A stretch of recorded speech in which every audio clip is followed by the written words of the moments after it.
Alors, bonjour Johan, on est Bonjour. à l'UR 2025 à Castres. Tu tiens le stand Holytime. Alors, est-ce que tu peux nous dire ce qu'il en est? Parce que je ne connais pas du tout. Alors oui, bonjour à tous. Holytime, c'est une plateforme de prise de rendez-vous dans la santé naturelle. C'est une sorte de Doctolib de la santé naturelle. D'accord, Voilà.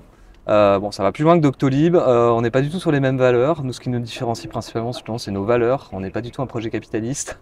On est vraiment une plateforme démocratique qui est là pour promouvoir et protéger un petit peu toutes les pratiques de santé naturelle et de bien-être.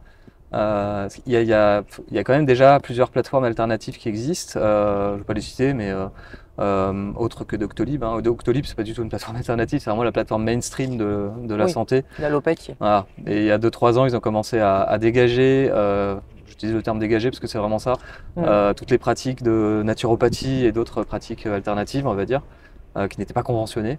Donc ils les ont un peu jetés comme des malpropres. C'est ce qui nous a motivés, nous, à créer une alternative.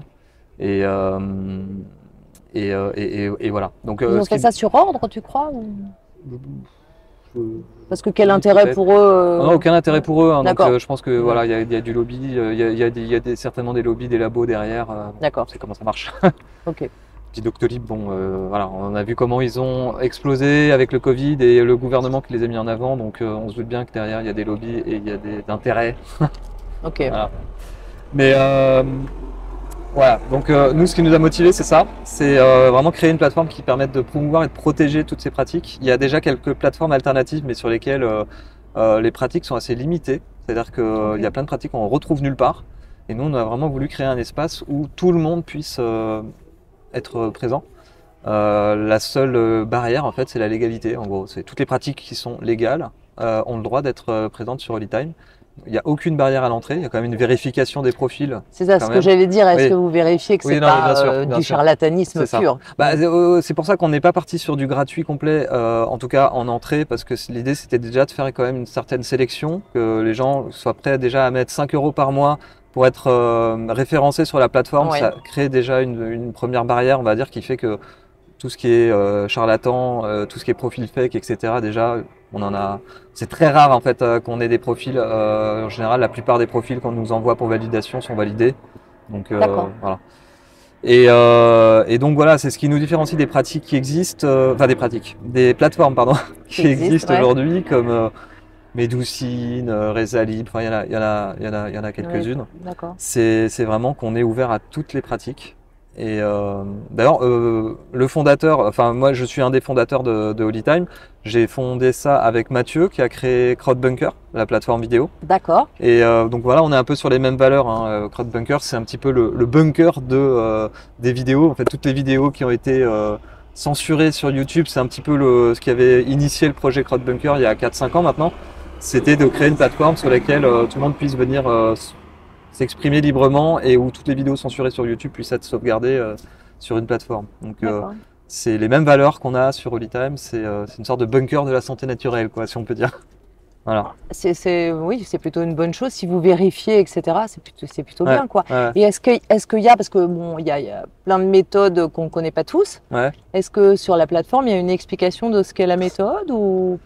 Alors, la méthode, comment ça, au Alors, niveau par des exemple, pratiques si c'est un ostéopathe, oui, par exemple, quelqu'un qui connaît pas du tout l'ostéopathie, est-ce qu'on peut retrouver, bah, savoir ce que ça peut apporter? Est-ce qu'il y a une explication un peu pour oui. chaque Alors, bah, technique? déjà, il y a chaque praticien, que ce soit un ostéopathe, un Mhm. acupuncteur, etc., a sa fiche sur Holytime où il peut expliquer son métier, ce qu'il fait, D'accord, ok, etc. oui. Et là, on est en train de mettre en place ce qu'on appelle des fiches pratiques pour chaque pratique, des fiches pratiques, du coup, enfin, des fiches pratiques, Oui, voilà, pour savoir ce que ça recoupe, si c'est ça peut ça. être intéressant. Oui, ça Ok, sera géré, un petit peu administré comme Wikipédia, c'est-à-dire que tous les praticiens d'une pratique pourront euh, travailler ensemble pour remplir les contenus de ces fiches. c'est ça. Ok, Et comme dans Wikipédia, c'est-à-dire que chacun, un système de vote démocratiquement, etc., ils pourront mettre à jour les contenus.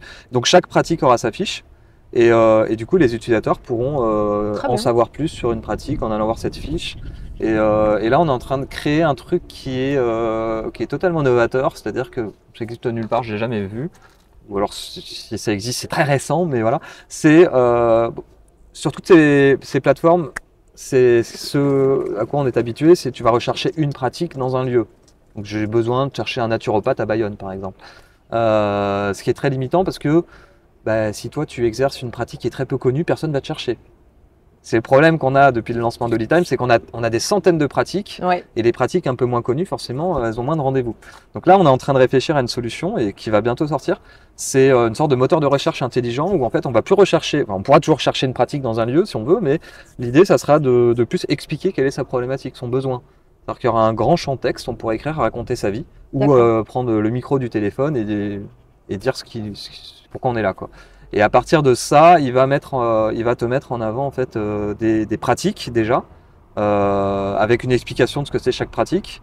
Et ensuite, pour chaque pratique, il proposera des praticiens près de chez soi ou en distanciel.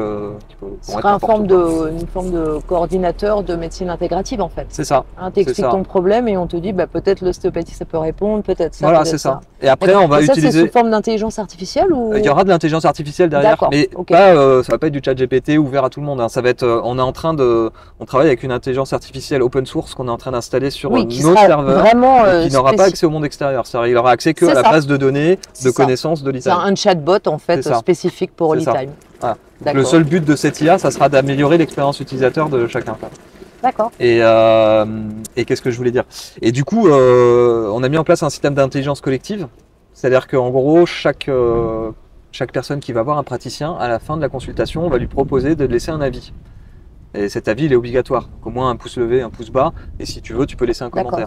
Et donc, du coup, en fonction des avis laissés sur chaque consultation, on pourra savoir, avec cette IA, savoir, bon, moi, je suis venu parce que j'avais un problème de sommeil, par exemple. Donc, je l'ai expliqué en expliquant mon besoin au départ. J'ai vu un praticien, j'ai laissé un avis positif. On va partir du principe que ce praticien ou cette pratique peut aider pour les problèmes de sommeil. Et au fur et à mesure, ça va se construire et ça va permettra d'être de plus en plus efficace dans la mise en avant des pratiques et des praticiens selon les besoins. D'accord. Et c'est quelque chose qui va évoluer. Voilà. Et au niveau RGPD, il y a une protection quand même des gens qui accèdent. Alors, pour ceux qui viennent chercher, c'est gratuit ou est-ce que c'est payant? Alors, c'est payant que pour les praticiens. Payant que pour les praticiens. Et pour les utilisateurs qui cherchent des thérapeutes ou des praticiens ou quoi, c'est 100% gratuit, bien sûr. D'accord. Et en fait, si la personne doit mettre un pouce ou etc., il y a une protection RGPD. En fait, c'est pas des données que vous allez vendre. Non, bien sûr que non. Je fais ma parano. Ça fait partie de nos valeurs. C'est vraiment de sécuriser au maximum les données des utilisateurs. On a créé la structure de la société, pas en France, bien sûr. À l'étranger, tout est hébergé à l'étranger. On respecte les règles au niveau Union européenne, au niveau des protections des données de santé, etc. Mais on ne va pas jusqu'à transmettre toutes ces données aux serveurs Microsoft, etc., comme l'impose la sécurité sociale sur certains. Voilà. Donc on est là pour protéger les données des utilisateurs et de créer une plateforme qui soit 100% démocratique, libre. Et on n'a aucun intérêt financier derrière. C'est une plateforme qui est 100% autofinancée. C'est-à-dire qu'on a fait une levée de fonds participative il y a 2023, donc ça fait 2 ans, un peu plus de 2 ans. Donc c'est les utilisateurs et nous qui avons financé cette plateforme, personne d'autre. Donc donc indépendance totale en fait, et pas d'influence et pas de corruption possible. C'est ça. Parfait. Voilà. Bon, bah écoute, donc là on peut vous trouver déjà sur internet. Ouais, holytime.org, HOLITIME. Ouais, je mettrai sur le site. Bah écoute, impeccable. Ouais. Bon. Je pense qu'on a fait le tour. Bah écoute, merci beaucoup pour. Rapide, mais Oui, bah si tu veux dire autre chose. Non, c'est tout. Enfin, je pense que voilà, on a fait le tour. Après, on a fait pas mal de vidéos, d'interviews sur pas mal de médias. On est passé sur GPTV, sur Nexus, etc. Donc, si vous cherchez un petit peu sur YouTube, par exemple, ou sur le site Holytime, on a une rubrique Notre mission. Tout en bas, il y a toutes les interviews qu'on a données. Donc ça répond vraiment, si vous avez creusé un petit peu, avoir plus d'informations, je pense qu'il y a de quoi trouver pas mal de trucs. Génial. Voilà. Bah écoute, merci beaucoup Johan. Bah merci à toi. Merci. Bonne journée.